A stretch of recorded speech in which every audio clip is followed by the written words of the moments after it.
Bharatiya Janata party को नया कार्यकारी अध्यक्ष मिल चुका है। बिहार सरकार में मंत्री नितिन नवीन को बीजेपी ने बड़ी जिम्मेदारी सौंपी है। बीजेपी के संसदीय बोर्ड ने नितिन नवीन को पार्टी का राष्ट्रीय कार्यकारी अध्यक्ष नियुक्त किया है। अब जेपी नड्डा की जगह पार्टी की कमान फिलहाल नितिन नवीन संभालेंगे। अब सवाल ये है कि बीजेपी किसी जातीय समीकरण को ध्यान में नहीं रखा है। आखिर बीजेपी इससे क्या संदेश देना चाहती है, इसको लेकर कई कयास लगाए जा रहे हैं। तो आइए जानते हैं इस रिपोर्ट में नितिन नवीन को अध्यक्ष बनाकर क्या संदेश देना चाहती है बीजेपी।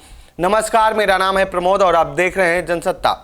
पहला संदेश, युवा लीडरशिप। बीजेपी राष्ट्रीय अध्यक्ष के पदभार संभालने वाले नितिन नवीन सबसे कम उम्र के नेता हैं। इनकी उम्र मात्र 45 साल है, जबकि इससे पहले सबसे कम उम्र में अमित शाह पार्टी के अध्यक्ष बने थे। जब अमित शाह ने पार्टी की कमान संभाली थी तब उनकी उम्र 49 साल थी। बीजेपी ने नितिन नवीन को राष्ट्रीय अध्यक्ष बनाकर साफ संदेश दिया है कि अब हम भविष्य की सोच रहे हैं। समय रहते ही नया कैडर खड़ा कर देना चाहती है ताकि पार्टी की मजबूती बनी रहे।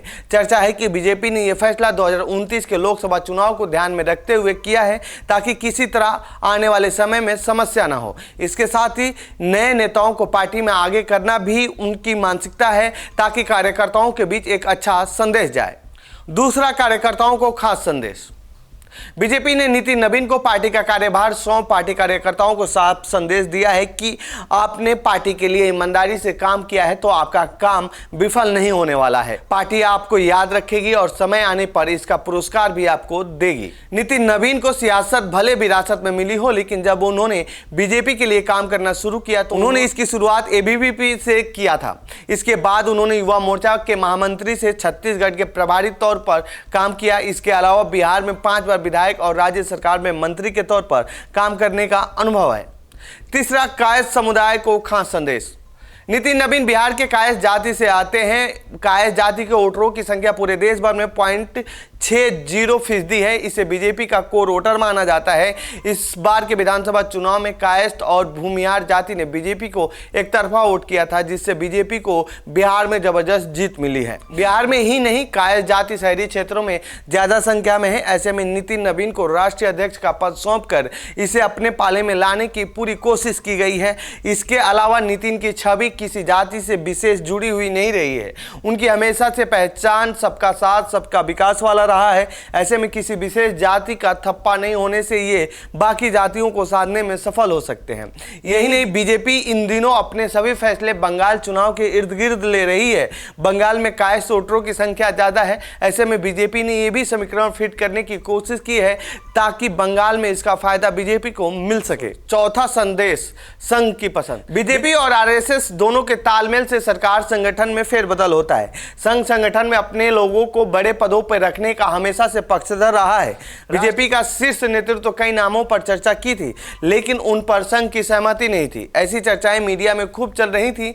ऐसे में नितिन नवीन का नाम सामने आया, जिससे संघ को भी कोई ऐतराज नहीं था। इसके पीछे की वजहों की बात करें तो नितिन नवीन के पिता नवीन किशोर सिन्हा जंक्शन से बीजेपी से जुड़े रहे हैं। पटना से 7 बार विधायक रहे। पिता के निधन के बाद नितिन ने उनकी विरासत संभाली, लेकिन कभी भी परिवारवाद का ठप्पा नहीं लगने दिया। नितिन नवीन ने अपनी राजनीतिक पारी का आगाज एबीवीपी से किया, जो संघ का छात्र संगठन है। इसके बाद बीजेपी युवा मोर्चा से जुड़े। इसके अलावा नितिन नवीन संघ की पसंद तो हैं ही, ये अमित शाह और पीएम मोदी के बेहद करीब नेताओं में से एक माने जाते रहे हैं। हाईकमान के दिए गए कामों को बखूबी पूरा कर अपनी विश्वसनीयता भी इन्होंने कायम की है। नितिन नवीन के राष्ट्रीय अध्यक्ष बनाए जाने पर बिहार के नेताओं और नितिन ने क्या कुछ कहा है, सुनिए। क्या कहेंगे? आज आपने मंदिर का भी दर्शन किया है और आज आपने अपने पिताजी के भी पुण्य, क्या कहेंगे? मैं ये कहूँगा कि पार्टी ने कार्यकर्ता को सिखाने के साथ साथ, संवारने के साथ साथ बढ़ाने का हमेशा नेतृत्व ने मार्गदर्शन दिया है। और आज मैं अपने पिताजी को श्रद्धा सुमन अर्पित करने आया हूँ। महावीर मंदिर के दर्शन, जहाँ से हम लोग को ऊर्जा मिलती है। पिताजी का आशीर्वाद जहाँ स्नेह के रूप में पिछले 20 वर्षों में जहाँ मैं पहुँच पाया, उनका आशीर्वाद है। तो निश्चित रूप से उनका नमन करते हुए आगे की यात्रा शुरू करेंगे। आपको एक बड़ी जिम्मेदारी मिली, कितनी बड़ी चुनौती, कितने बड़े चैलेंजेस होंगे, क्योंकि आने वाले चुनाव में बंगाल का भी चुनाव है, यूपी का भी है कुछ सालों में। सब की चर्चा करके आपको बताएंगे। संगठन है, संगठन खुद में सक्षम है। तो ये थी नितिन नवीन को बीजेपी का राष्ट्रीय अध्यक्ष बनाए जाने से जुड़ी हमारी रिपोर्ट। आपको कैसी लगी यह रिपोर्ट कमेंट बॉक्स में बताएं। साथ ही इस पूरे मामले पर आप क्या कहना चाहते हैं कमेंट बॉक्स में लिखें। बाकी देश दुनिया की खबरों के लिए बने रहिए जनसत्ता के साथ। धन्यवाद।